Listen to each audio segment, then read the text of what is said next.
Good afternoon. Dr. Strange here with the math lesson for today, or the lesson in the art of magic. All right, now I'm being cheesy. Anyways, the lesson we are doing is on scale factors and on scaling. The one I tried to teach in class today, this is going to be part one of probably at least 2, maybe 3 parts of the lesson. I know it was a little chaotic this morning with the different drills going on, so I'm just going to show you guys kind of a summary of what we did using some different examples than what was in the book. The Getting Started page and Activity 5.1 are both great activities. If you did not do them with us in class, please do them on your own. But I'm going to kind of hit the same ideas. I'm not going to hit those activities, so I would recommend you doing them on your own, but I'm going to talk about the concepts behind them.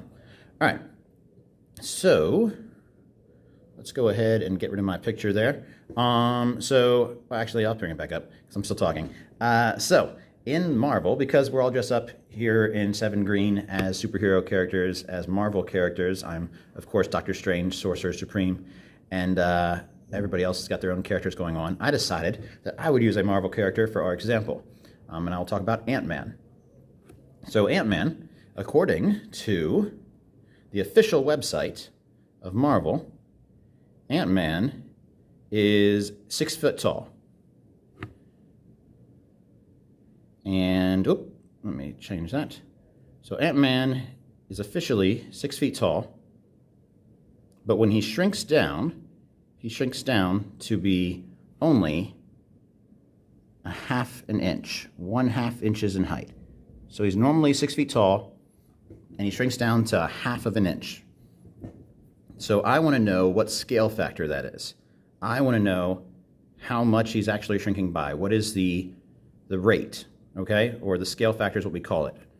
So from 1/2 inch, or from 6 feet to 1/2 inch. So this is going to look like this. So he's normally 6 feet tall, and he's shrinking down to 1/2 inch. So 1/2 inches. Let's change that so it's easier to tell apart, okay? So I'm going to change the 1/2 inch to 0.5 inches. And then the 6 foot, I want to change to inches as well. We know it's 12 feet into every inch. Remember when we talked about conversions? So 6 feet, and there's 12 feet to every inch.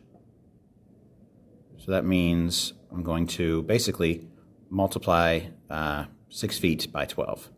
So we're going to be multiplying it by 12. Oh, I'm sorry, did I say 12 feet to every inch? I meant 12 inches to every feet. That's why I was getting stuck there. I said it wrong.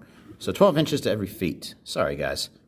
So 6 foot times 12 inches should give you 72 inches. All right? So now if I make my scale, we know that he's going from 72 inches, which is 6 feet tall. He's going from 72 inches tall to 1/2, 0.5 inches tall. All right?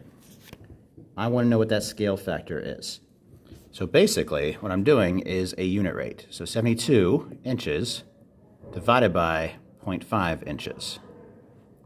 And that's going to get me, where's my calculator? There it is. So 72 divided by 0.5 is 144. So that means,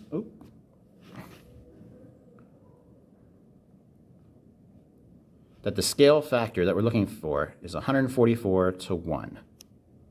All right, I know that was a little crazy, but that's what that means.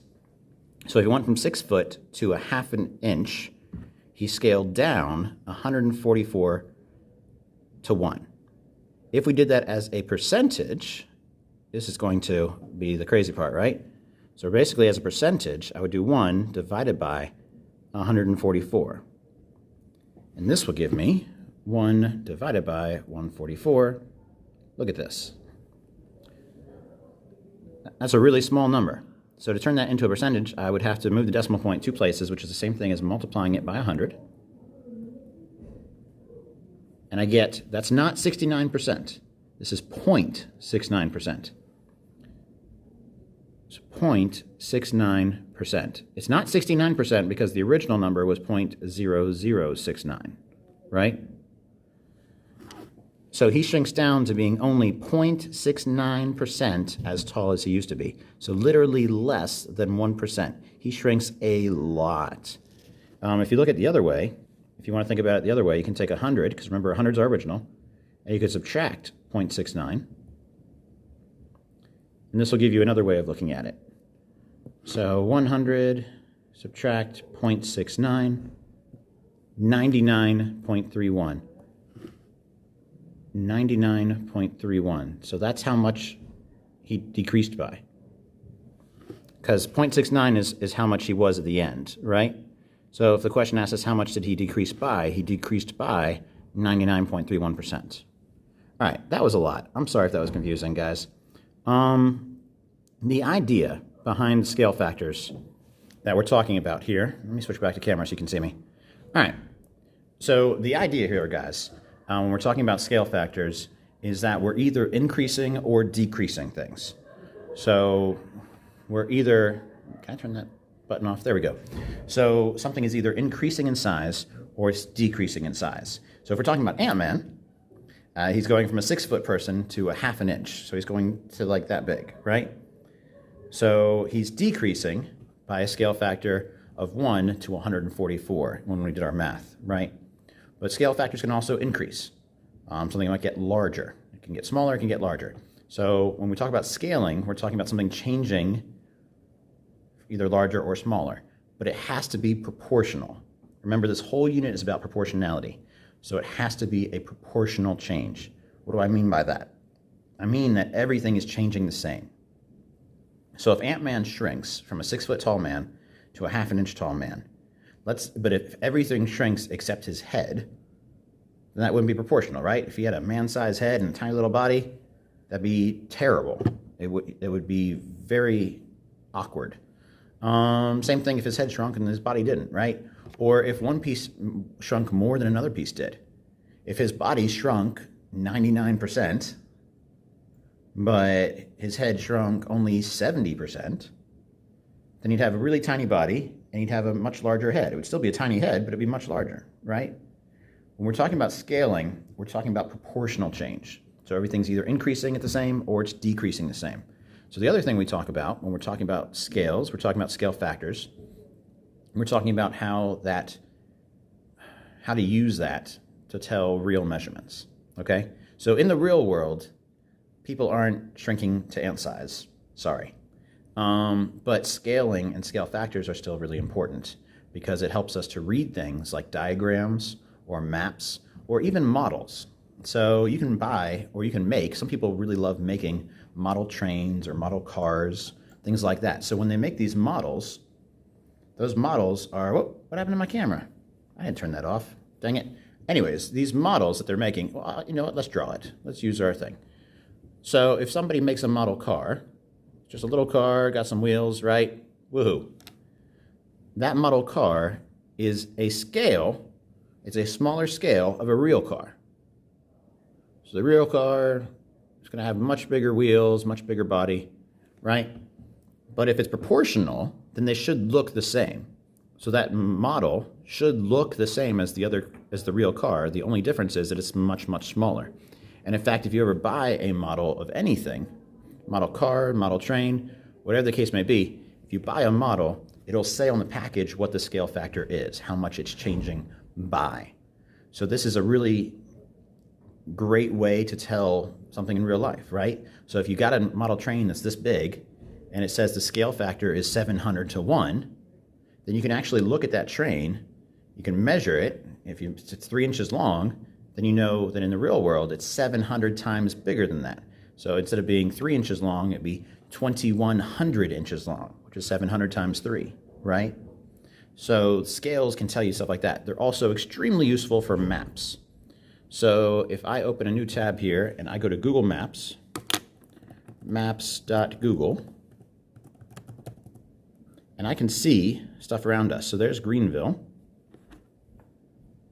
And let's see. So here's Greenville. And then over here, we've got Easley. I have a friend who lives in Easley. So if I wanted to know how far away it was, down here in the bottom, can I move this? I can't really move it. So underneath where this blue bar is, if you guys can see it, it says 5 miles. And it shows that little line. So that's in the bottom right corner. I just circled around it. 5 miles, and it shows that little line. That's our scale. What this map is telling us is that every time you have something that long, it equals 5 miles. So if I get a ruler and I measure that and I see that it's a ½ an inch, then I can go on the screen and I can measure, well, how far is it from Easley to Greenville, right? And from the looks of it, I don't have a ruler on my hands right now, but from the looks of it, that's about 3 times as long as one of those little lines in the bottom right corner. So if one of those is 5 miles, then this should be 3 times that, which would be 15 miles, right? Like I said, it's best if you have a ruler. I don't have a ruler on me. Sorry about that. But if you measure it, then you can tell how far away something is. So what's interesting, though, is that scale factor, if I zoom in or I zoom out, it's going to change. So look in the bottom right corner where it says 5 miles. And I'm going to zoom in. So I'm going to get a better view of Greenville. If I zoom in, oh, now that little line is only 2 miles. Now the 2 miles is a much bigger line. Now that line is 1 mile, right? So as I'm zooming in, the scale is changing. So now that whole length there represents 1 mile, and I can get a good measurement of what's going on. So if I want to see what's 1 mile away from downtown Greenville, I would just have to look at that distance down here, right? The one in the corner down here, if you haven't seen it yet. The 1 mile is 1 line. And that 1 line is a certain distance, looks like maybe about 1 inch by my screen. But of course, you might be watching it, it might be a different size on your screen. But the point there that I wanted to make is that as you increase or decrease, the scale changes. If I zoom out, let's go really far out, and I'm looking at Greenville compared to Charlotte, right? I can look at that distance right there. I can compare it to the scale. Now that scale says 20 miles for that small length.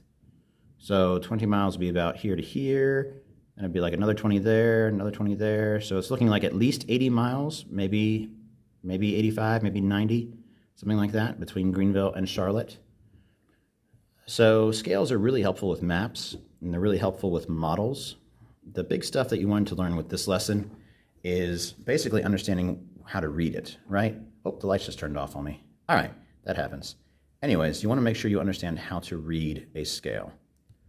So if something says, if this car that we drew said it had a scale of 1 to 200, then that means everything in that car is 200 times bigger in real life, on anything on that model car. Models are also used a lot for buildings.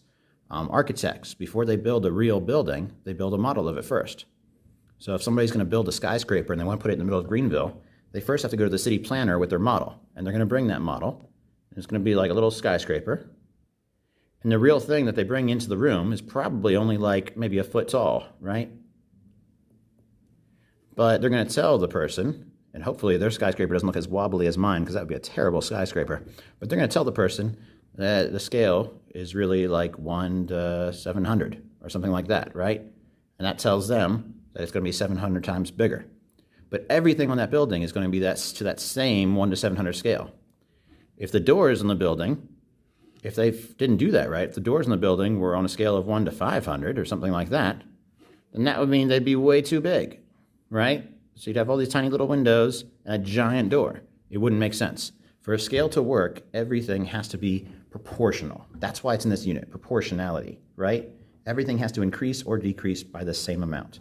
So I just spent a lot of time talking about that.